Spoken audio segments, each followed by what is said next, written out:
तो वहाँ से हम लोग क्या पढ़ेंगे, क्लास 11th का स्टार्ट कर रहे हैं और आई होप कि क्लास 11th का स्टार्टिंग बहुत ही अच्छा हो। ठीक है, क्लास 11th का physics one of the greatest and top most level का फिजिक्स है। ये फिजिक्स आपके कॉम्पिटिटिव लेवल की और आपके बोर्ड लेवल की और आपके स्कूल लेवल की, ठीक है, आपके एक्टिवनेस को डिसाइड करेगी। आप किस हीट पे जाएंगे, कहाँ पे जाएंगे, ये कौन डिसाइड करेगा? Class 11th। बोलते हैं सब लोग कि first year is the rest year. मेरा मानना है कि जो ये एक्सेप्ट कर लेता है कि first year is the rest year, वो सबसे बड़े घाटे में जाता है, उसका लॉस होता है। जिसने 11th नहीं समझा वो 12 कैसे समझ सकता है? ठीक है, कोई घर बनता है तो उस घर का जिसका बेस ना मजबूत हो, क्या वो घर टिक सकता है? एक बार बन जाएगा, 2 बार बन जाएगा, 3 बार बन जाएगा, क्या वो ज़िंदगी भर बनाते ही रहोगे उसको? है ना? तो किसी भी घर को क्यों बनाया जाता है? ताकि उसमें हम सालों सालों तक रह सकें, हम रहें, हमारे बच्चे रहें, माँ बाप रहें, मतलब कि ऐसे रहें कि हमारा घर बर्बाद ना हो।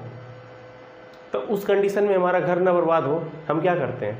अपने बेस को मजबूत बनाते हैं। जिसका बेस मजबूत नहीं हुआ उसका घर कभी मजबूत नहीं हो सकता। तो अगर चाहते हो कि तुम्हारे ज़िंदगी का घर मजबूत हो तो आपको क्लास 11 जिसको फर्स्ट ईयर कहते हैं, इसको अपना स्ट्रॉन्ग बनाना पड़ेगा। इसमें पेशेंस रखना पड़ेगा और थोड़ा थोड़ा मैथमेटिकल जो यहाँ कैलकुलेशन आता है, ये सब धीरे धीरे सब क्लियर होता जाएगा। ये कहीं डिसाइडेड नहीं है कि सिर्फ यहाँ पे मैथमेटिक्स के बच्चे स्कोर कर सकते हैं, बायोलॉजी के बच्चे भी कर सकते हैं, बट बायोलॉजी के वही स्टूडेंट यहाँ स्कोर करेंगे फिजिक्स में जिनके पास पेशेंस होगा। जिनके पास पेशेंस नहीं होगा वही मानते हैं कि फिजिक्स क्या है, एक रटुआ सब्जेक्ट है। मेरा मानना है physics is very logical and conceptual subject. Concept से भरा हुआ है, हर एक लाइन में कॉन्सेप्ट है। अगर आप ढूंढोगे तो कॉन्सेप्ट मिलेगा। मेरे कहने का मतलब क्या है, क्लास 11th के फिजिक्स में आपको बहुत ही हार्ड वर्क करना पड़ेगा और एक पर्सन के सक्सेस होने के लिए सिर्फ 3 मंत्र है। मंत्र नंबर पहला hard work, hard work, hard work. मंत्र नंबर दूसरा concept, concept, concept. And third is जितना गहरा कुआं उतना मीठा पानी। तो जितने अपने मेहनत के कुआं को तुम गहरा करोगे उतना ही मीठा पानी होगा। हमारे टीचर हमको यही सिखाए थे और हम भी आप लोग को यही सिखा रहे हैं, ठीक है, क्योंकि उनके साथ मैं भी बहुत मेहनत किया हूँ। उन्होंने मुझे सिखाया और मैंने सीखा और मैं आज उसी चीज़ को तुम्हारे सामने सिखाने जा रहा हूँ। तो अब इंट्रोडक्शन बहुत हो गया, अब क्लास 11th के फिजिक्स को स्टार्ट करते हैं। ये जर्नी काफ़ी लंबी होगी और इस जर्नी में काफ़ी कठिनाइयाँ भी आएंगी। अगर आपकी इस जर्नी में कठिनाइयाँ नहीं आती है तो मान लीजिए आपकी पढ़ाई रद्द चल रही है। अगर कठिनाइयाँ आती हैं तो मान लीजिए आपकी पढ़ाई बहुत ही अच्छी चल रही है। More study more problem, no study no problem, ठीक है। तो चलिए स्टार्ट करते हैं क्लास 11th की जर्नी। क्लास 11th की अगर आप NCERT की बुक उठा के देखेंगे तो वहाँ आपको मिलेगा एक चैप्टर, उसको बोलते हैं फिजिकल वर्ल्ड। फिजिकल वर्ल्ड पहला चैप्टर है, यानी कि हिंदी में बोलते हैं भौतिक जगत, ठीक है। तो फिजिकल वर्ल्ड आप चैप्टर को पढ़ेंगे तो उसमें समझाया गया व्हाट इज़ द फिजिक्स। मतलब फिजिक्स को समझाना इतना आसान नहीं है जो आप आसानी से इस चैप्टर को पढ़ के समझ लीजिए व्हाट इज़ द फिजिक्स, ठीक है। फिजिक्स अब में बहुत ही ब्रॉड है, फिजिक्स में हमेशा खोज चलती रहती है, ये कभी रुकने वाला सब्जेक्ट नहीं है। नेचर कभी कांस्टेंट है, मतलब कि क्या हमेशा तुमको फिक्स है कि आज पानी बरसा कल भी बरसेगा, हो सकता है कल आंधी आ जाए, कल तूफान आ जाए। तो कुछ नया नया खोज होता रहता है जैसे नेचर में, उसी नेचर की खोज को हम उठा के रख देते हैं अपने फिजिक्स के बुक में। तो ये क्या है, ये चेंजेबल सब्जेक्ट है, ये चेंज होता रहता है। तो मेरे कहने क्या मतलब है, फिजिक्स के इस लार्ज सब्जेक्ट को बहुत ही कंसिस्ट माइंड से पढ़ना पड़ेगा। और फर्स्ट चैप्टर जो है फिजिकल वर्ल्ड, आप इतने आसानी से उस चैप्टर को नहीं समझ सकते। हाँ, कुछ वो लोग समझ सकते हैं जो लोग समझते हैं कि मतलब कि ये क्या है, थ्योरेटिकल पार्ट है, क्योंकि पहला चैप्टर में कुछ न्यूमेरिकल नहीं है, कुछ वो नहीं है, बट कॉन्सेप्ट से भरा हुआ है और वो कॉन्सेप्ट की गहराई सब थ्योरी समझ के नहीं पढ़ पाते हैं। तो मैं फर्स्ट चैप्टर फिजिकल वर्ल्ड को छोड़ रहा हूँ, क्योंकि वही बच्चा फिजिकल वर्ल्ड को समझ सकता है। मैं पढ़ने की बात नहीं कर रहा हूँ, समझने की बात कर रहा हूँ। वही समझ सकता है, वही सीख सकता है जो पूरे चैप्टर फिजिक्स के अच्छे से, यानी कि 1 2 3 4 5 चैप्टर को अच्छे समझ लेगा, तो वो कुछ फील पाएगा व्हाट इज़ द फिजिक्स, तब वो डिफाइन करेगा what is the physics. Physics को डिफाइन करना इतना आसान नहीं है, it is a nature and natural phenomena, ठीक है। नेचुरल फिनोमेना को कोई डिफाइन नहीं करता है। तो चलो हम लोग सेकंड चैप्टर से अपनी जर्नी स्टार्ट करते हैं। ऐसे क्लास 11th के केमिस्ट्री में भी हम अपनी जर्नी स्टार्ट करेंगे एटम नाम के चैप्टर से, ठीक है, सेकंड चैप्टर से। तो हर एक चीज़ की शुरुआत सेकंड चैप्टर से हम करेंगे, ठीक है, क्योंकि फर्स्ट चैप्टर काफ़ी हाई लेवल की बात होती है, ठीक है। तो चलिए लेक्चर के बाद होगा। चैप्टर आपका सेकंड है unit and measurement, chapter number 2। ये आपके क्या है, मकान का बेस है, ठीक है, घर बनाते हो उसका बेस है। हिंदी में क्या बोलते हैं इसको, मात्रक एवं मापन, ठीक है, मापन कैसे करते हैं यानी मेजरमेंट कैसे करते हैं, ये सब है चैप्टर में बताया जाए। तो चलिए स्टार्ट करते हैं अपने क्लास 11th के फिजिक्स को, और यूनिट एंड मेजरमेंट नाम के चैप्टर से करते हैं। तुम जिंदगी में परिचित हो गए भाई, मेजरमेंट मतलब क्या होता है, किसी भी चीज़ को मेजर करना, ठीक है।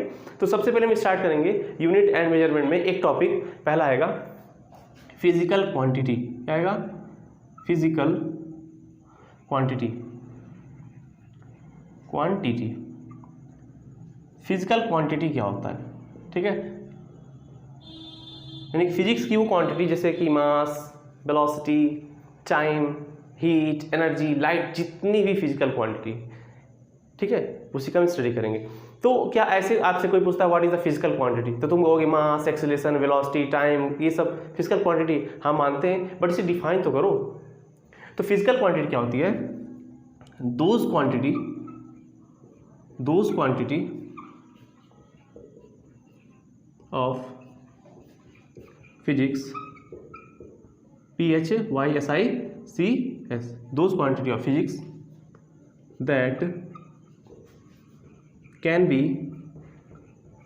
measure, स्पेलिंग पता है मेजर का, ME क्या होता है, MEASURE, ठीक है, कह रहा कि those quantity of physics that can be measured, ठीक है, measured। मेरे इंग्लिश के टीचर यहाँ प्रेजेंट नहीं है, आदित्य सर, नहीं तो एक्सप्लेन करते हैं, आदित्य सिंह है, वो कहते हैं कि सर यहाँ पे आपकी गलती हो गई, सुधार कर लीजिए, ठीक है। Those quantity of physics that can be measured called physical quantity, मतलब कि फिजिक्स का, ठीक है, फिजिक्स का वो क्वांटिटी, ध्यान दो क्या कर रहा है कि दोज क्वांटिटी ऑफ फिजिक्स, मतलब फिजिक्स का वो क्वांटिटी जिसे आप मेजर कर सकते हो, उसको क्या कहते हैं, फिजिकल क्वांटिटी, ठीक है, जिसको आप मेजर कर पाओ। एग्जाम्पल, अगर आपसे कहते हैं कि मेरे पास 1 किलो क्या है, आलू है, यानी कि 1 kg पोटैटो है, इसका मतलब क्या है कि आपने पोटैटो के मास को मेजर कर लिया है, ठीक है, समझ पा रहे हो। मेरे पास क्या है, 1 किलो आलू है, इसका मतलब होता है कि मेरे पास पोटैटो है जिसका मास कितना है, 1 kg है कि नहीं। तो मास को तुम मेजर कर पा रहे हो ना, तो क्या होगा, तुम्हारा मास एक फिजिकल क्वांटिटी होगा, नहीं होगा, होगा। मान लो कहते हैं मेरे पास 10 सेंटीमीटर कपड़ा है, तो आप कपड़े को मेजर कर पा रहे हो, कपड़े के लेंथ को मेजर कर पा रहे हो। ध्यान से देखो, बहुत ही यहाँ पे इंपॉर्टेंट बात आएगा भाई, मेरे एक शब्द पे ध्यान देना। आप क्या मेजर कर रहे हो, कपड़े को, आप कपड़े के लेंथ को मेजर कर रहे हो, ठीक है। 10 सेंटीमीटर क्या है, आपका कपड़ा है, आपके कपड़े का लेंथ है, तो आप लेंथ को मेजर कर सकते हो। अगर आप लेंथ को मेजर कर सकते हो तो क्या लेंथ फिजिकल क्वांटिटी नहीं है ना। तो लेंथ क्या है तुम्हारा, लेंथ क्या है, फिजिकल क्वांटिटी है। अच्छा जी, टाइम देखते हो, 2 सेकंड, 3 सेकंड, 4 सेकंड, 5 सेकंड, बताते हो कि टाइम 5 मिनट हुआ है, 6 मिनट हुआ है, 1 घंटा हुआ है, 12:30 हुआ है, तो टाइम को भी मेजर कर पा रहे हो तुम, नहीं कर पा रहे हो, कर पा रहे हो। तो क्या टाइम तुम्हारा फिजिकल क्वांटिटी नहीं होगा, टाइम भी तुम्हारा क्या है, फिजिकल क्वांटिटी है। क्या तुम टेम्परेचर को नहीं मेजर कर पाते हो, तो मतलब टेम्परेचर कर लेते हो, एनर्जी कर लेते हो, मतलब जो भी तुमको ऐसा दिया जाए उसको तुम जनरली मेजर कर लोगे, ठीक है, अगर वो फिजिकल क्वांटिटी हुआ तो, ठीक है। तो जो फिजिकल क्वांटिटी को तुम मेजर कर सकते हो, ध्यान देना, ध्यान दो, जिस भी तुम फिजिक्स क्वांटिटी को मेजर कर सकते हो उस क्वांटिटी को बोलते हैं फिजिकल क्वांटिटी। नो डाउट बोलोगे फिजिकल क्वांटिटी है कि नहीं, टाइम हुआ, मास हुआ, टेम्परेचर हुआ, ये सब क्या होते हैं, फिजिकल क्वांटिटी। बट मैं कहता हूँ कि हमें मेजर करना है माँ का प्यार। चलो माँ का प्यार मेजर कर बताओ कितना किलो होता है। मैं कहता हूँ आपसे माँ का प्यार मेजर करिए, तो आप कर लेंगे, नहीं कर पाएंगे। 1 किलो 2 किलो कोई बताता क्या कि आज मम्मी हमको 2 किलो प्यार की हैं, बताते हो, नहीं बताते हो। क्यों नहीं बताते हो, क्योंकि माँ का प्यार हम मेजर नहीं कर सकते। कर सकते हो, नहीं कर सकते हो। तो क्या माँ का प्यार आपका फिजिकल क्वांटिटी है, नहीं है भाई। जो चीज़ फिजिक्स में मेजर नहीं हो सकती वो हमारी फिजिकल क्वांटिटी नहीं होगी। बट जो चीज़ फिजिक्स में मेजर हो सकती हैं वो क्या होती हैं? Physical quantity. तो हम माँ के प्यार को फिजिक्स में मेजर नहीं कर सकते। शायद कोई ऐसा मेजरमेंट वाला सिस्टम बना हो जो माँ के प्यार को मेजर कर पाए, तो कितना बताता? इन्फिनिटी बताता। ऐसा बताता जो कभी ख़त्म ही ना होता। नहीं बताता? माँ का प्यार, सबके माँ का प्यार इन्फिनिटी होता है। मेरी माँ का हो चाहे तुम्हारे माँ, कितने से कितना भी बड़ा बेकार बच्चा हो, उनकी माँ का प्यार क्या होता है? इन्फिनिटी होता है। और इन्फिनिटी जो होता है उसे मेजर नहीं कर सकते। जो इन्फिनिटी होता है उसे मेजर नहीं कर सकते। अरे भाई इन्फिनिटी है इसीलिए तो उसको मेजर नहीं कर पा रहे हैं, ठीक है। तो माँ के प्यार को बोलोगे फिजिकल क्वांटिटी? बोलोगे? नहीं बोलोगे। क्यों भाई? क्योंकि हम माँ के प्यार को फिजिकल क्वांटिटी इसलिए नहीं बोलेंगे क्योंकि माँ के हम प्यार को मेजर नहीं कर सकते। क्या है? बहुत अधिक वैल्यूएबल वैल्यू है, ठीक है। तो इस वैल्यू को हम मेजर नहीं कर सकते। तो ध्यान देना, फिजिकल क्वांटिटी क्या होता है? Those quantity of physics that can be measured called physical quantity. तो जिस भी क्वांटिटी को आप मेजर कर पाते हो उसे बोलते हैं फिजिकल क्वांटिटी। एग्जाम्पल, मास हुआ, लेंथ हुआ, टाइम हुआ, टेम्परेचर हुआ, ठीक है। इन सबको क्या बोलते हैं? फिजिकल क्वांटिटी बोलते हैं। तो एक बार अपने इस कॉपी में लिख लीजिए, what is the physical quantity. तो फिजिकल क्वांटिटी के बारे में आप लोग अपने कॉपी में लिख लें। तो आप फिजिकल क्वांटिटी के बारे में लिख लिए होंगे, ठीक है। अब हम पढ़ेंगे क्या कि टाइप्स ऑफ फिजिकल क्वांटिटी। इस दुनिया में कितने टाइप का फिजिकल क्वांटिटी होता है, ठीक है। तो फिजिकल क्वांटिटी पढ़ा जाए, कितने टाइप का है? चलिए, physical quantity, types of physical quantity. पहले तो इनिशियली इसमें आएगा आपके बोरिंग सा लेक्चर, यानी कि थ्योरेटिकल, ठीक है। बट धीरे धीरे सब क्लियर हो जाएगा। Types of physical quantity. देखिए, अब किसी भी चीज़ को अगर मर्ज करके रख दिया जाए, यानी कि आलू, गोभी, चना, टमाटर, प्याज सब मिक्स करके रख दिया जाए, तो आपकी सब्जी क्या बनेगी? बनेगी। तुमको पसंद आलू है, आलू, चना, टमाटर, प्याज, लहसुन, धनिया मिक्स है सब, क्या बनेगा भाई? तो तुमको एक सेपरेट सब्जी का तुम टेस्ट लेना चाहोगे, ले पाओगे? नहीं ले पाओगे। क्यों नहीं? इसलिए नहीं ले पाएंगे क्योंकि क्या है? मिक्स है, मर्ज है। तो अगर आप चाहते हो कि एक सिंपल का टेस्ट लो, तो उसको क्या करना पड़ेगा? हमको अलग करना पड़ेगा, डिफरेंट कैटेगरी में तुमको करना पड़ेगा। यानी इस रैक में आलू होगा, इस रैक में प्याज होगा, इस रैक में टमाटर होगा, ठीक है। नींद आ रहा क्या आपको? देखिए, मानते हैं इनिशियली होता है पहले, ठीक है। तो नींद नहीं लाना, ठीक है। जो कंसिस्टेंसी के साथ देखेगा उसी को भाई काम आएगा। जो नींद आएगा वो मान लो ऑनलाइन चला, इसका मतलब ये नहीं कि हमको नींद आए, ठीक है भाई। नींद नहीं आना चाहिए। कंसिस्टेंसी के साथ एक एक पार्ट को देखो, क्योंकि हर एक पार्ट इंपॉर्टेंट और ज़रूरी है। मैं लाइफ से कनेक्ट करके हर एक टॉपिक को बताऊंगा, ठीक है। जब मुझे पढ़ाने में नींद नहीं आ रहा तो तुमको पढ़ने में नींद नहीं आना चाहिए, ठीक है, ओके। तो इसी तरह टाइप्स ऑफ फिजिकल क्वांटिटी, यानी कि फिजिकल क्वांटिटी अगर मर्ज रहे, एक ही मिक्स रहे, तो हम उसका स्टडी अच्छे से नहीं कर सकते। तो उसका अगर हम अच्छे से स्टडी कर पाएँ, इसके लिए क्या करना पड़ेगा? उनका हमको पार्टीशन करना होगा। इसीलिए फिजिकल क्वांटिटी को अच्छे से स्टडी करने के लिए इनका पार्टीशन किया गया 3 टाइप में। कितने टाइप में? रियली में पहले तो 2 टाइप में किया गया था, ठीक है। पहले 2 टाइप में, लेकिन बाद में क्या हुआ? साइंटिस्ट को लगा कि हमसे कुछ छूट गया है, इसलिए उन्होंने क्या किया? कहा एट लास्ट सॉरी, मुझसे कुछ छूट गया है, उसको भी ऐड कर लीजिए। तो 3 टाइप अब बोला जाता है, ठीक है। There is 3 types of physical quantity. First होता है फंडामेंटल फिजिकल क्वांटिटी। क्या होता है? Fundamental physical quantity. सेकंड होता है डिराइव्ड फिजिकल क्वांटिटी।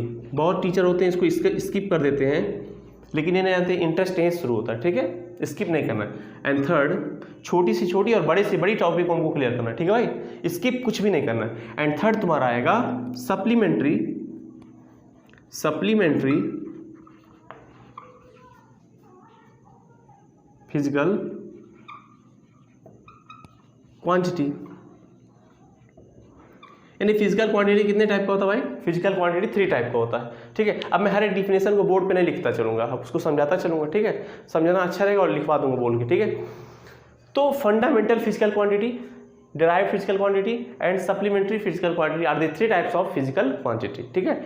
3 टाइप की क्वांटिटी होती हैं। पहला फंडामेंटल, दूसरा डिराइव्ड एंड थर्ड क्या होता है? सप्लीमेंट्री। क्या होता है?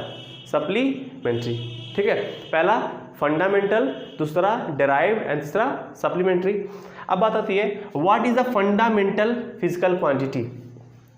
भाई कोई ऐसी फिजिकल क्वांटिटी जिसको समझाने के लिए हमको किसी की हेल्प नहीं चाहिए, ठीक है। मतलब कि उनको एक्सप्लेन करने के लिए हमको किसी की जरूरत नहीं है।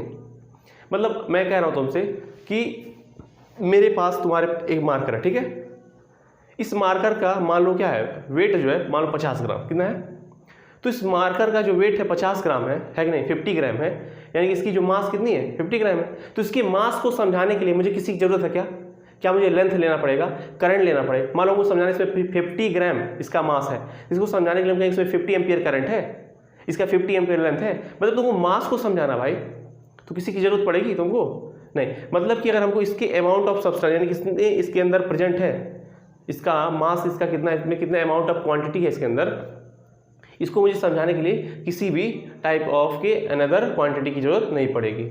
समझ रहे हो।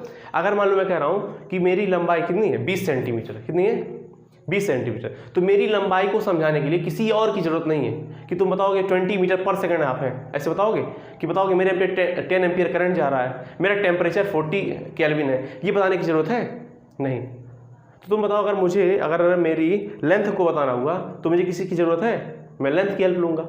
मेरा वेट बताना हुआ तो किसी जरूरत लोगे, मास का लोगे। आ रहा है, मतलब मेरे में कितनी मैटर है, कितना केजी में हूँ, इसको समझाने के लिए तुम यूज करोगे मास का। मैं कितना मीटर मेरा लेंथ है, इसको समझाने के लिए किसका यूज करोगे, लेंथ का।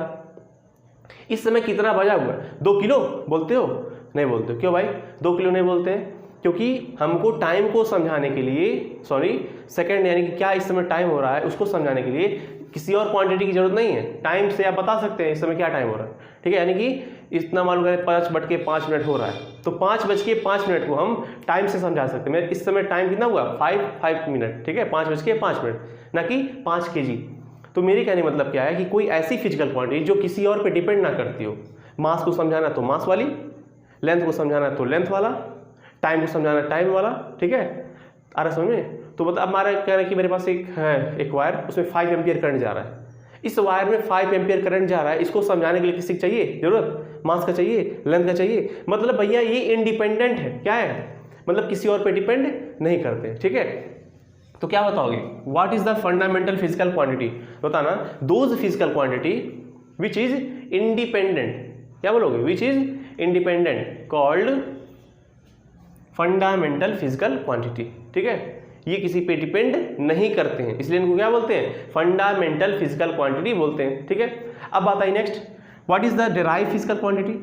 देखिए अब डेराइव फिजिकल क्वांटिटी अब आपको समझाएंगे थोड़ी देर में, पहले एक बार बता दें कितने टाइप को क्या होते हैं आपके फंडामेंटल फिजिकल क्वांटिटी होते हैं, ठीक है।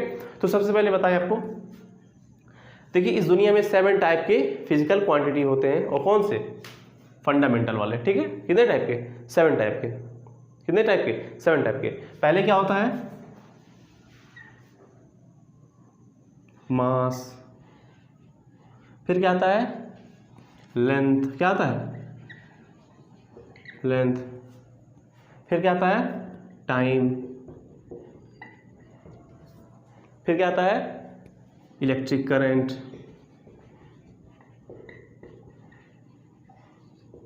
ठीक है, फिर क्या आता है, टेम्परेचर,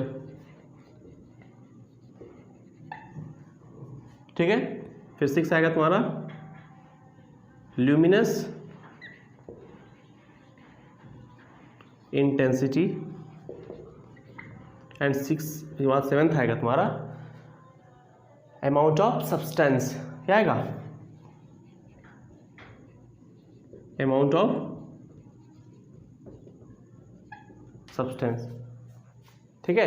अब तुम कहोगे अमाउंट ऑफ सब्सटेंस और मास तो एक ही चीज है। देखो भाई अमाउंट ऑफ सब्सटेंस क्या होता है कि इसके अंदर कितना तुम्हारा रखा हुआ है पार्टिकल, पार्टिकल का नंबर बताएगा, कितना बताएगा, क्या बताएगा, पार्टिकल का नंबर। मतलब पार्टिकल अगर हमको नंबर बताना है तो क्या होता है, अमाउंट ऑफ सब्सटेंस, बट उतने जो पार्टिकल उनका वेट कितना है वो बताता है कौन, मास। समझ रहे हो। मतलब मेरे पास 12 बुक्स है, ठीक है, कितने बुक्स है, 12 बुक्स है, तो जो 12 बुक्स रखे हुए हो क्या है आपके, अमाउंट ऑफ सब्सटेंस है, बट 12 बुक्स का वेट कितना आता है वो अगर कैलकुलेट करते हैं तो क्या होता है, हमारा मास होता है, ठीक है। इसमें कंफ्यूज मत करना। आओ, तो ये तुम्हारे क्या है, फिजिकल क्वांटिटी, बट कौन से, फंडामेंटल वाले, कौन से, fundamental physical quantity. Fundamental physical quantity कितने टाइप होते हैं, 7 टाइप के। पहले होते हैं mass, length, time, electric current, temperature, luminous intensity, amount of substance.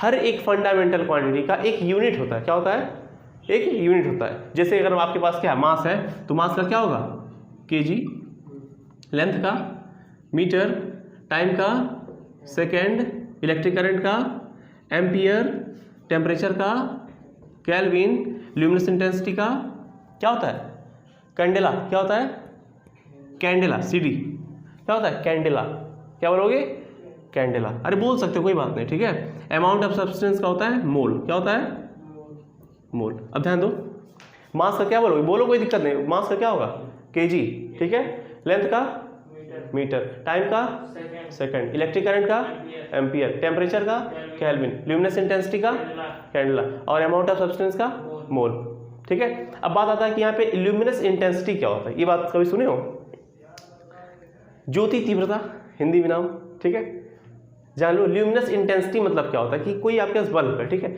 एक बल्ब 50 वाट का है, एक बल्ब 100 वाट का है, ठीक है, एक बल्ब 50 वाट और एक बल्ब 100 वाट, दोनों को जलाओ। अगर दोनों में तुम सेम अमाउंट ऑफ करंट दोगे तो देखोगे 50 वाट वाला करंट और 50 वाट वाला बल्ब और 100 वाट वाला बल्ब में से तेज बल्ब कौन जलेगा 100 वाट वाला, क्योंकि उसका वाट क्या है अधिक, उसकी पावर क्या है अधिक है, उसका पावर अधिक है तो अधिक जलेगा, इसका क्या पावर कम है तो कम जलेगा।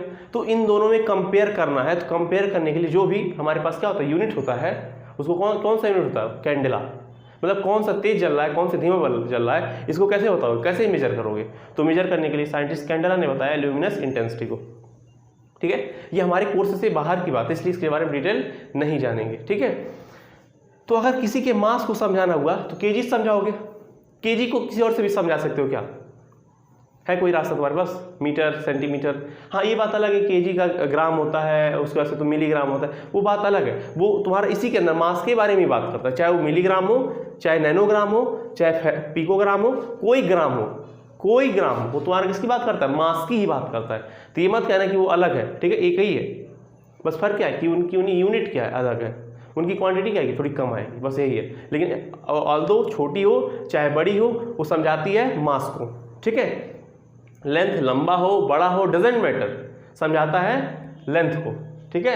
टाइम 1 घंटा हो 2 घंटा हो 20 मिनट हो 1 सेकंड हो 1 नैनो सेकंड हो, समझाता टाइम को ही।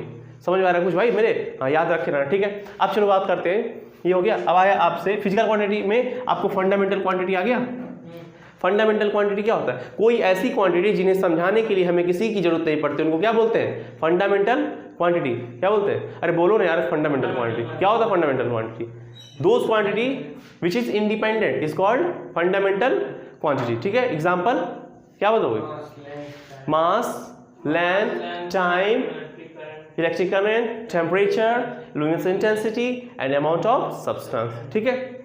अब आएगा डेराइव्ड फिजिकल क्वांटिटी, ठीक है, डेराइव्ड फिजिकल क्वांटिटी। तो डेराइव्ड फिजिकल क्वांटिटी क्या होते हैं, एक ऐसी फिजिकल क्वांटिटी जिसको समझाने के लिए हमें फंडामेंटल फिजिकल क्वांटिटी का यूज करना पड़ता है। बिना फंडामेंटल क्वांटिटी के यूज के हम डेराइव क्वांटिटी को समझा नहीं सकते, ठीक है। तो those physical quantity which is bring out from fundamental quantity, या फिर बोल सकते हो दोज फिजिकल क्वांटिटी, कोई ऐसा फिजिकल क्वांटिटी जो किस पे डिपेंड करता हो, फंडामेंटल क्वांटिटी पे, किस पे, फंडामेंटल क्वांटिटी, उसे क्या बोलते हैं derived physical quantity. What is the derived physical quantity?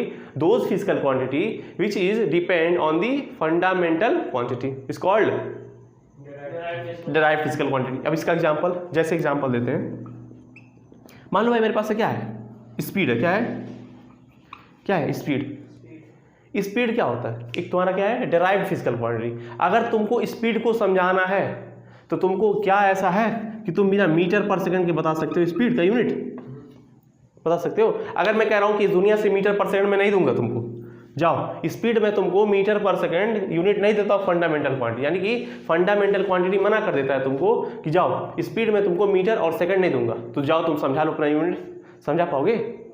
तो भाई अगर आपको कहीं बताना है क्या स्पीड बताना है, कहीं आपको वेलोसिटी बताना है, तो अगर आप बताना चाहते हो तो आपको कहाँ आना पड़ेगा घूम फिर के, फंडामेंटल क्वांटिटी पे। आया, जब तक आपके पास फंडामेंटल क्वांटिटी में क्या नहीं आएगा, मीटर नहीं आएगा और टाइम यानी कि लेंथ नहीं लोगे और टाइम नहीं लोगे, यानी कि मीटर नहीं लोगे और सेकंड नहीं लोगे, तब तक तुम समझा नहीं सकते, ठीक है, समझा नहीं सकते। मान लो तुमसे कहते हैं हमको वेलोसिटी हो गया, अब मान लो डिस्प्लेसमेंट की बात करते हैं, डिस्प्लेसमेंट, और या फिर मैं तुमसे डिस्टेंस की बात करता हूँ। चलो डिस्प्लेसमेंट या डिस्टेंस है, तुम बताओ। मैं तुमको मना करता हूँ, मैं फंडामेंटल क्वांटिटी से तुमको कोई यूनिट नहीं देने वाला। जाओ समझाओ अपने आप को, बता पाओगे? तो तुमको डिस्टेंस मेजर करना है तो घूम फिर के कहाँ होगे तुम? फंडामेंटल क्वांटिटी के पास कि मुझे क्या दे दो, लेंथ मेजर करने के लिए मीटर दे दो। ठीक है, तो यानी कि स्पीड, वेलोसिटी, डिस्प्लेसमेंट, डिस्टेंस, ये सब समझाने के लिए किसका यूज करते हैं?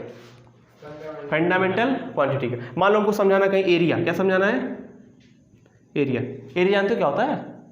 Length into breadth, length into breadth. तो आ रहा समझे, लेंथ इनटू ब्रेथ। लेंथ को किससे दिखाते हैं? मीटर से, और ब्रेथ को भी किससे दिखाते हैं? मीटर से। अगर मैं कह रहा हूँ एरिया, जाओ मैं तुमको फंडामेंटल क्वांटिटी नहीं देता हूँ, तो क्या तुम अपना यूनिट समझा सकते हो? क्या होगा? है क्या इसका कोई एग्जिस्टेंस बिना फंडामेंटल क्वांटिटी के? तो क्या हो जाए, लेंथ का मीटर और ब्रेथ का भी क्या हो जाएगा? मीटर। Overall meter square. चलो मैं इस वॉल्यूम की बात करता हूँ। वॉल्यूम क्या होता है? Length into breadth into height. नहीं जानते हो? लेंथ क्या होता है? मीटर। ब्रेथ का भी क्या होगा? मीटर। और हाइट का भी क्या होगा? मीटर। तो तुम देख रहे हो वॉल्यूम को समझाने के लिए तुम किसको काम में ले रहे हो? फंडामेंटल क्वांटिटी को। तो ओवरऑल क्या यूनिट बन जाएगा तुम्हारा? Meter cube. मान लो हमें डेंसिटी को समझाना। डेंसिटी क्या होता है? डेंसिटी होता है mass by volume, mass by volume. तो क्या मैं डेंसिटी को बिना मास बिना वॉल्यूम को समझा सकता हूँ? तुम जानते हो मास का क्या होता है? केजी होता है। कहाँ से आया है केजी? फंडामेंटल क्वांटिटी से आया है। अच्छा, बात में वॉल्यूम। वॉल्यूम का क्या होता है? Meter cube. अब मीटर क्यूब में का मीटर कहाँ से आया है? Fundamental quantity. मेरे कहने का मतलब क्या है कि कोई भी ऐसी क्वांटिटी जो फंडामेंटल क्वांटिटी पे डिपेंड करती है, यानी कि अपने आप को एक्सप्लेन करने के लिए फंडामेंटल क्वांटिटी के बिना एक्सप्लेन नहीं कर सकती, अपने आप को एक्सप्लेन करने के लिए फंडामेंटल क्वांटिटी के बिना एक्सप्लेन नहीं कर सकती, वो क्वांटिटी क्या होती है तुम्हारी? Derived physical quantity. ठीक है, मैं कहता हूँ भाई डिफिनेशन को अपने कॉपी में अपने आप से लिखो, अपने थॉट से जो लिखोगे वो सबसे बेटर होता है। आइदर अगर आपको पीडीएफ में चाहिए लिंक तो पीडीएफ में लिंक अगर आपको चाहिए तो मैं डिस्क्रिप्शन में डाल दूँगा, वहाँ से डाउनलोड करना। ठीक है, वहाँ से तुमको हर एक मैं नोट्स लिखा हुआ वहाँ से मिल जाएगा, या फिर बाय द वे भूल जाता हूँ तो यहाँ पे आके आप ले सकते हैं फ़ोटो, मैं कॉपी अपना दे दूँगा। ठीक है, और यहाँ तक आप क्या कर सकते हैं, अपना आप ले लीजिए इसका स्क्रीनशॉट और अपनी कॉपी में अपने मन से लिखिए। अब नेक्स्ट टॉपिक आ रहा है तुम्हारा सप्लीमेंट्री फिजिकल क्वांटिटी। अब देखो सप्लीमेंट्री फिजिकल क्वांटिटी साइंटिस्ट से छूट गई थी, तो बाद में साइंटिस्टों ने इसको एक्सप्लेन करा। ठीक है, सप्लीमेंट्री फिजिकल क्वांटिटी क्या होता है? ये एंगल के बारे में बात करता है। किसके बारे में बात करता है? एंगल्स के बारे में। एंगल भी तो दुनिया में मैटर करता है। अब ध्यान दो, सप्लीमेंट्री फिजिकल क्वांटिटी दो टाइप का होता है। कितने टाइप का होता है? दो टाइप का। पहला जो होता है तुम्हारा, उसका नाम रखा गया है प्लेनर। क्या रखा है? प्लेनर फिजिकल या फिर प्लेनर क्वांटिटी रखो। ठीक है, ठीक है, क्या रखा गया? प्लेनर क्वांटिटी या पीक्यू रख दो, फिजिकल क्वांटिटी। और दूसरा होता है, या फिर अरे कोई बात नहीं, फिजिकल क्वांटिटी नहीं रखना चाहते हो तो रख लो एंगल, लिख लो। क्या बात है बताओ, हंस कहाँ रहे हो? कोई बात है, अरे बता दो, अरे हम भी हंस ले थोड़ा, क्या होगा? और दूसरा आता है तुम्हारा सॉलिड एंगल। क्या आता है? देखो भाई तुम्हारा जो सप्लीमेंट्री फिजिकल क्वांटिटी तो कितने टाइप का होता है? दो टाइप का होता है। पहला क्या होता है? प्लेनर एंगल, और दूसरा होता है सॉलिड एंगल। ठीक है, प्लेनर एंगल क्या होता है? जो प्लेन में मिले। क्या में मिले? प्लेन में। वो एरोप्लेन की बात नहीं कर रहे हैं हम। प्लेन क्या होता है? 2D में, जो क्या हो, सॉरी किस में मिले? 2D में मिले। ठीक है, और सॉलिड एंगल किसमें मिलता है? 3D मिलता है। आपको कैसे दिखाते हैं, अब समझो ध्यान से। मान लो मेरे पास क्या है? एक कॉपी है। ठीक है, ये कॉपी है। एक मान लो इसका एक प्लेन है। ठीक है, इस कॉपी का क्या है? एक प्लेन है। मान लो कोई पार्टिकल है यहाँ पे, देखो अब मान लो इस कॉपी में एक सर्कल बनाता हूँ। ठीक है, इस प्लेन में देखो, इस प्लेन में कोई पार्टिकल मान लो यहाँ चल रहा है। ठीक है, यहाँ से चला है, मान लो इस सर्कल का एक सेंटर है। ठीक है, तो इस सेंटर से मान लो रेडियस आर है। अब कोई पार्टिकल चल रहा अगर यहाँ पे मान लो कुछ डिस्टेंस चला ए से बी, मान लो ए से बी, तो क्या वो कुछ एंगल नहीं सब्ट्रैक्ट करेगा अपने यहाँ पे? कहाँ पे? सेंटर बोलते हैं ना इसको, नहीं करेगा? करेगा। तो मान लो तुम्हारा एक कोई प्लेन था, देख पा रहे हो, ये तुम्हारा कॉपी एक प्लेन था, यही था ना भाई? इस प्लेन में भाई ये तुम्हारा मान लो एक सर्कल है। ठीक है। इस सर्कल का मान लो यहाँ पे एक पॉइंट है जो सेंटर इसका होता है सी दिखाता है, और मान लो तुम्हारा ये क्या रेडियस आर है। इसके मान लो किसी पॉइंट ए से, ठीक है, कोई पॉइंट ए है, कोई पार्टिकल क्या वो चला, देखो यहाँ से कोई पार्टिकल यहाँ से वैसे चला, टुक टुक टुक, देखो यहाँ था, पहले यहाँ था, टुक टुक टुक टुक, ये पहुँचा यहाँ पे पॉइंट बी पे, यानी कि यहाँ से कहाँ पहुँच गया, पॉइंट बी पे। तो जब भाई पॉइंट ए से बी की तरफ वो जा रहा होगा, ध्यान दो, जब वो पॉइंट ए से बी की तरफ जा रहा होगा तो क्या वो, ध्यान दो, जब वो पॉइंट ए से बी की तरफ जा रहा होगा तो क्या यहाँ पे सर्कल के सेंटर पे कुछ एंगल नहीं बना रहा होगा, कुछ यही तो एंगल बनाएगा भाई। देखो यहाँ चलेगा, टुक टुक टुक टुक टुक, यहाँ चला। अब मान लो अगर पूरा घूम के वहीं आ गया कैसे चलेगा, तो यहाँ चल, मान लो चल रहा है, ये भी चलेगा, घूमते हुए क्या होगा, उसी के वापस आ जाएगा, आएगा। अगर पूरा घूम के वापस आ जाता है तो, लेकिन मैं ऐसा केस मानता हूं कि वो पूरा घूम के वापस नहीं आया है, बस वो कहाँ गया, मान लो ए से कहाँ गया, वो बी पे गया। कहाँ गया है, ए से मान लो रेडियस था तुम्हारा आर है, ये सेंटर तुम्हारा सी है, वो मान लो चला ए से कहाँ गया है, बी तक गया है, ए से सिर्फ कहाँ गया है, बी तक गया है। तो जब ए से बी तक जाता है तो मान लो कोई एंगल जनरल थीटा है, क्या एंगल, थीटा है, आ रहा है। ये थीटा एंगल तुम्हारा जो बनेगा भाई वही होगा प्लेनर एंगल। क्या होगा, प्लेनर एंगल। यहाँ से तुमको हम डिफाइन करेंगे what is the angle, angle क्या होता है, आप समझो। तो इतने पार्ट को मैं बाहर निकाल दूं, सर्कल में से इतने पार्ट को मैं काट रहा हूँ, काट लूँ, कोई दिक्कत। ये तुम्हारा होता आर, जो रेडियस का पार्ट था, ठीक है। और ये देखो तुम्हारा पार्टिकल का जो चला था, मान लो यहाँ से क्या था, ए से बी तक चला था, ए से गया बी की ओर, और ये एंगल कितना बनाया, थीटा बनाया क्या। जब ए से बी की ओर भाई चलता है, ध्यान दो, इसको एक लेंथ है कि नहीं है, एक लेंथ टाइप का चल रहा है, मतलब ए से कहाँ जा रहा है, बी जा रहा है, एक टाइप ऑफ लेंथ है नहीं। सर्किल में थोड़ा पार्ट तुम चलो, मान लो यहाँ चल 1 ही मीटर चल रही है, तो एक लेंथ ही तो है, 2πr का कुछ पार्ट चल रहा है, ठीक है। तो इसको बोलते हैं भाई आर्क। क्या बोलते हैं, आर्क। क्या बोलते हैं, आर्क। आर्क जानते हो, ऐसे पहले तुम्हारे स्कूल में वो था प्रोटेक्टर ऐसे काटते थे, क्लास 10 में मैथमेटिक्स पढ़ाया जाता है, आर्क काटने। चाप जानते हो, वही मान लो क्या इतना है, चाप है, क्या है, चाप। तो कोण बराबर होता है चाप बटे त्रिज्या। क्या होता है, कोण बराबर चाप बटे त्रिज्या। यानी कि यहाँ पे तुम बताएंगे एंगल क्या होता है, what is the angle. Angle equal होता है आर्क बाई रेडियस। क्या होता है, arc by radius. What is the angle, angle is the ratio of arc by radius. Angle is the ratio of arc and radius, ठीक है। Angle क्या तुम्हारा बना है, थीटा।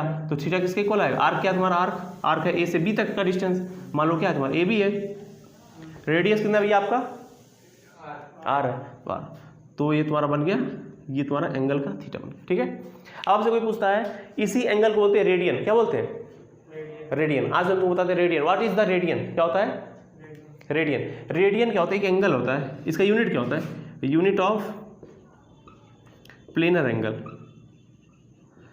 प्लेनर एंगल का भाई यूनिट क्या होता है, रेडियन। क्या होता है, रेडियन। इसको शो करते हैं पाई से, किससे करते हैं, पाई से, ठीक है। जो पाई होता है भाई ना, सुनो, जो पाई होता है वो तुम्हारा किसके इक्वल होता है, 180 डिग्री। किसके इक्वल होता है, 180 डिग्री। ध्यान से समझो, पाई वाले कॉन्सेप्ट में सब कंफ्यूज आते हैं, उल्टा पुल्टा कर डालते हैं, ध्यान समझो। तो तुम्हारा पाई किसके इक्वल होता है, 180 डिग्री। यानी कि मैं कह रहा हूँ तुम्हारा पार्टिकल ए से बी तक कब जाएगा, ए से बी तब जाएगा जब जाना होगा उसको। उससे क्या मतलब, वो कब पाई डिग्री बनाएगा, बता सकते हो, मतलब उसका थीटा कब पाई बन जाएगा, जब वो क्या करेगा, ए से कुछ अपने डायमीटर के क्रॉस चल जाए। मतलब क्या हो, ये तुम्हारा बी से यहाँ चला, टुक टुक टुक टुक टुक टुक टुक टुक चलता चलता चलता चलता एक टाइम यहाँ है कि यहाँ पे पहुँच गया। मतलब कि तब वो कितना एंगल बनाएगा, ये जब यहाँ पहुँचेगा तो ये पहुँच जाएगा, देखो यहाँ पे, तो कुछ ये तुम्हारा बी यहाँ पे आएगा, बी यहाँ से चला यहाँ पहुँच गया, समझे। तो ये जो एंगल बनाएगा अब वो कितना बना रहा है, 180 डिग्री। कितना बना रहा है, आ रहा समझ में, नहीं आया। अब तुम्हारा अभी वाला तुम्हारा एंगल नहीं है, ये वाला एंगल अब तुम्हारा नहीं है। अब एंगल कौन है तुम्हारा, अब तुम्हारा एंगल ये वाला क्या है, क्योंकि हमारा पार्टिकल यहाँ चला है और यहाँ पहुँच गया, तो यहाँ पे पहुँचा तो यहाँ पे कुछ एंगल जो सब्ट्रैक्ट होगा, वो एंगल क्या है तुम्हारा, 180 डिग्री। कितना है, बट इसको इसके लैंग्वेज में बोला जाए तो पाई डिग्री। कितना होगा, पाई डिग्री, पाई रेडियन। क्या बोलोगे, ठीक है, पाई बोलोगे, क्या बोलोगे, पाई एंगल चला। लेकिन मान लो मैं कह रहा हूँ घूम के वापस ए पे आ गया, तो कितना चला 360 कितना चला, तो 360 किसके इक्वल आएगा 2 पाई के, किसके इक्वल आएगा 2 पाई। सही है, मैं कह रहा हूँ 90 डिग्री चला, मतलब कि ये वापस गया। सुनो अब ध्यान दो, ये कहाँ गया, मान लो इसका सेंटर है ये से चला कुछ यहाँ पहुँचा, बताओ कितना चला है पाई बाई 2। अगर तुम्हारा पाई स्क्वायर 80 है तो पाई का आधा 90 हो जाएगा, यानी दो तब क्या करो तुम हाफ से डिवाइड कर दो, तो तुम्हारा क्या हो जाएगा पाई बाई 2 स्क्वायर हो जाएगा 90 डिग्री। कुछ समझे क्या, तो ये तुम्हारा क्या हो जाएगा, ऐसे हम चेंज कर लोगे तुम, कोई भी एंगल दे देगा 270 डिग्री, 270 यानी कि 270 डिग्री चेंज करो, 270 डिग्री कितना आएगा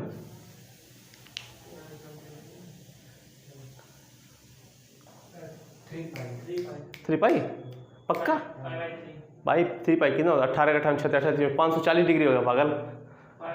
3 पाई बाई 2 देखो क्या होता है, 3 pi by 2 3 pi by 2 3 pi by 2 कितना आ रहा है, ध्यान समझो, पाई कितना 180 होता है, सही है 3 इंटू 180 डिग्री बाई 2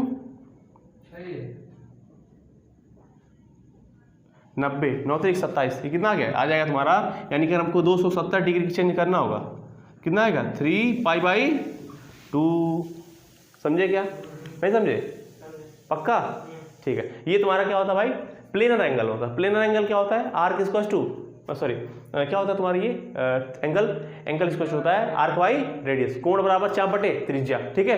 दूसरी बात आई तुम्हारी कि पाई रेडियन किसके इक्वल आता है 180 डिग्री, एक पाई 180 डिग्री का होता है, तो एक डिग्री कितने पाई होगा, ध्यान दो, मैं कह रहा हूं कि तुम्हारा ध्यान दो यहाँ पे, तुम ध्यान दो, अगर तुम्हारा एक पाई इक्वल आता है 180 डिग्री के, तो 1 डिग्री किसके इक्वल आएगा कितने पाई के। अब मान लो ऐसे क्वेश्चन तो हमेशा फंस जाओ, तो मैं एक सिंपल टेक्निक तुम बताऊँ, फॉलो करोगे। मान लो बहुत लोग का बचपन खराब रहा था, तो उनको मैं सिंपल बताता हूँ क्या करना है, क्या करो दोनों तरफ से 180 से डिवाइड कर दो, 180 इधर भी 180 से कर दे, 180 से 180 कट गया 1 टाइम से, यानी कि 1 डिग्री। तो तुम देख पा रहे हो कि 1 डिग्री किसके इक्वल आ रहा है पाई बाई 180। क्या समझे कि अगर तुमको कभी भी डिग्री को पाई में ले जाना हो, किसमें ले जाना हो डिग्री को पाई में, तो क्या करोगे तुम pi by 80 degree 1 pi by 180। अब तुमसे हम कह रहे हैं कि हमको 270 बताओ, क्या बताओ 270, तो तुम क्या करोगे कुछ नहीं करोगे, लिखोगे पाई लिख लोगे। अब ध्यान दो, अब ध्यान से समझना तुम, 1 डिग्री स्क्वायर कितना है तुम्हारा पाई बाई 180 है, यानी कि 1 डिग्री में पाई बाई 180 होता है। ध्यान दो 1 डिग्री में पाई बाई 180 होगा, तो 270 में कितना हो जाएगा, तो 270 में हो जाएगा तुम्हारा 270 इंटू पाई बाई 180। अब देखो कटेगा 0 से 0 गया, 18 का 18 18 2 नहीं 36 18 54 नहीं कटेगा, नहीं कटेगा पक्का, ऐसे नहीं कटेगा।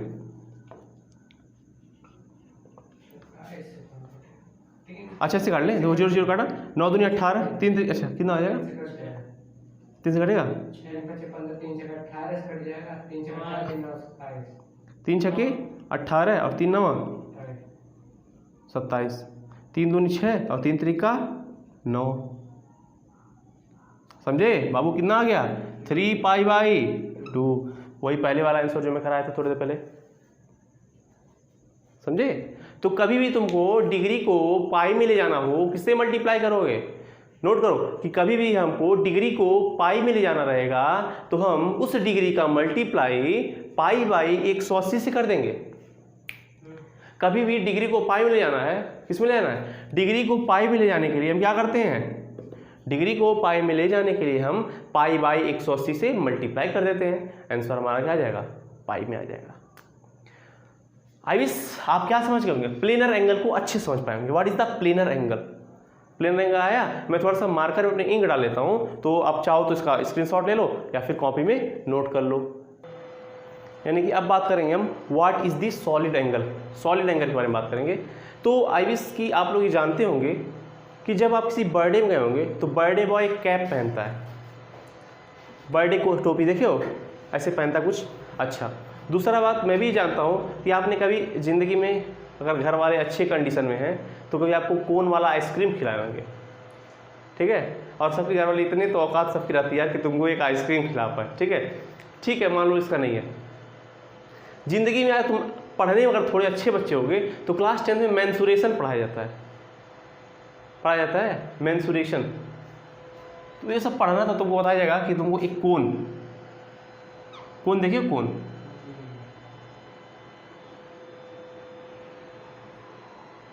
कोन का भी देखना, तो कोन कुछ ऐसा दिखता है, ठीक है, देखिएगा, ध्यान दो भाई। कोन क्या होता है, ये होता है कोन में तुम ध्यान देना। अब तुमको सॉलिड एंगल क्या हो, what is the solid angle. तो जब तुम कोन को देखो, ऐसे लो, ऐसे पकड़ो कोन को और उसमें देखो, तो उसके नीचे पॉइंट पे तुम, यानी कि मैं सीधा बनाया हूँ, तो ऐसे रख के तुम उलट के देखना कोन के अंदर, आइसक्रीम से खाते हो उस टाइप में देखना। तो यहाँ भाई, यहाँ देखो कुछ एंगल बन रहा है, यहाँ पे ये वाला एंगल बन रहा है। ये एंगल 3D में बन रहा है, देख रहे हो, नहीं बन रहा है। ये एंगल पूरा 360 डिग्री बन रहा है, नहीं बन रहा है। ये 360 डिग्री का एंगल नहीं है भाई। जब 360 का कब रहेगा, जब ये कैसा रहेगा, सिर्फ सर्कुलर में रहेगा, 2D में रहेगा, ठीक है। किस में रहेगा, 2D में रहेगा। तो क्या बनता है तुम्हारा, सिर्फ वो तुम्हारा कौन सा बन जाएगा, प्लेनर एंगल बन जाएगा। बट यहाँ पे 3D रहता है, इसलिए यहाँ पे क्या बोलते हैं, इसको बोलते हैं सॉलिड एंगल। क्या बोलते हैं, सॉलिड एंगल। यहाँ पे जो भी एंगल भाई इंक्लाइन होता है उस एंगल को बोलते हैं ओमेगा। क्या बोलते हैं। दिक्कत क्या है, अब तुमको जानते हो क्यों यहाँ पे लग रहा है कि कौन सा डिग्री, तुमको इसलिए बताएं क्यों लग रहा है, क्योंकि तुम ये सोच रहे हो कि यहाँ पे सिर्फ 2 लाइनें इंक्लाइन है। सुनो, जब तुम सोच रहे हो कि यहाँ पे 2 लाइन इंक्लाइन है, तो यहाँ पे तुमको एंगल तुमको दिख रहा है कितना, वो एंगल दिख रहा है 360 वाला। बट यहाँ पे 2 नहीं इंक्लाइन है। अगर तुम समझो, मान लो कोई पॉइंट है, इस पॉइंट से वो एक यहाँ निकला, एक यहाँ लाइन निकला, ठीक है, एक लाइन आगे निकल रहा है, एक लाइन समझो पीछे निकल रहा है। तुम समझो ध्यान से, जो कोन होता है ना, एक कोन है, समझो कौन है, कोन का एक सेंटर है, एक लाइन आगे गया, ऐसे आगे, इधर, ये 3D मतलब कि हर डायरेक्शन x y z सब में फैला हुआ है, समझ रहे हो। अगर ये 2D में रहता, सिर्फ मतलब x और y में रहता, तो वहाँ पे तुम्हारा बन जाता कितना, 180 डिग्री, और फिर उसका पूरा लेते तो 360 डिग्री। बट ये क्या है भाई, देखो ये पॉइंट मान लो है, इस पॉइंट में आगे है, पीछे है, दाएँ हैं, बाएँ हैं, इधर है, मतलब कि जितने पॉइंट में तुम इसको क्या कर सकते, रेडिएट कर सकते हो, उतने ही वो रेडिएट हुआ होगा, ठीक है। तो यही तुम्हारा एंगल जो होता है भाई, इसको बोलते हैं सॉलिड एंगल। क्या बोलते हैं, सॉलिड एंगल। ये इक्वल होता है 4 पाई, किसके इक्वल होता है, 4 पाई, ठीक है। इसको बोलते हैं स्टे रेडियन। क्या बोलते हैं, इसका यूनिट क्या होता है, यूनिट सॉलिड एंगल का होता है स्टे रेडियन। क्या बोलते हैं, स्टे रेडियन, ठीक है। तो ये तुम्हारा हो गया सॉलिड एंगल। सॉलिड एंगल क्या होता है, आप बस इतना याद रखना, जब किसी कोन पे जो एंगल अंदर इंक्लाइन होता है उसी को ओमेगा से दिखाते हैं, इक्वल होता है 4 पाई के। तो ये तुम्हारा क्या होता है, स्टे रेडियन। इसका यूनिट होगा स्टे रेडियन। तो unit of solid angle stay radian, unit of solid angle stay radian, unit of stay radian किसका होता है, सॉलिड एंगल का। और एक बात, यूनिट ऑफ रेडियन किसका होता है, हाँ, यूनिट ऑफ रेडियन, रेडियन किसका यूनिट होता है, प्लेन एंगल कुछ बताए हैं। प्लेन एंगल का यूनिट तुम्हारा हमेशा क्या होगा, रेडियन होगा, और सॉलिड एंगल का क्या होगा तुम्हारा, स्टे रेडियन होगा, ठीक है। तो वहाँ पाई स्क्वायर कितना होता है, 180 डिग्री, यहाँ कितना होगा 4 पाई स्क्वायर 2 में, हाँ प्लेन एंगल था, प्लेनर एंगल, प्लेनर एंगल का क्या हो जाएगा, रेडियन, और सॉलिड एंगल का स्टे रेडियन, ठीक है। ओके, तो आज का क्लास यहीं तक समाप्त करते हैं। ओके, 40 मिनट इनफ होता है एक बच्चे के लिए, और फिर मिलेंगे नेक्स्ट वीडियो में नए टॉपिक के साथ। तो आई विश यहाँ तक आपको हर एक टॉपिक आ गया हो समझ में। कोई डाउट हो तो आप पर्सनल मुझे कॉल कर सकते हो, कॉल के लिए मेरा नंबर है, भाई नंबर तो सब जानते हो, बट जो नई नंबर नोट किए हैं उनके लिए व्हाट्सएप कर लेना भाई, ठीक है, व्हाट्सएप कर लेना, फिर पहले कर लेना, फिर मैं उस कॉल करना, ठीक है। उसके बाद से फिर मिलेंगे नेक्स्ट वीडियो में नई टॉपिक के साथ। तो आज का टॉपिक यही था। आई विश आपको हर एक टॉपिक क्लियर हो गया होगा। कोई डाउट बचता है बेहिचक तुम कमेंट कर दो, या फिर मैं बस कॉल कर दो। तो ठीक है, यहाँ तक आज बाइंड अप करते हैं लेक्चर को, यहाँ तक आई विश समझ में आ गया, ठीक है। Okay, bye bye, 45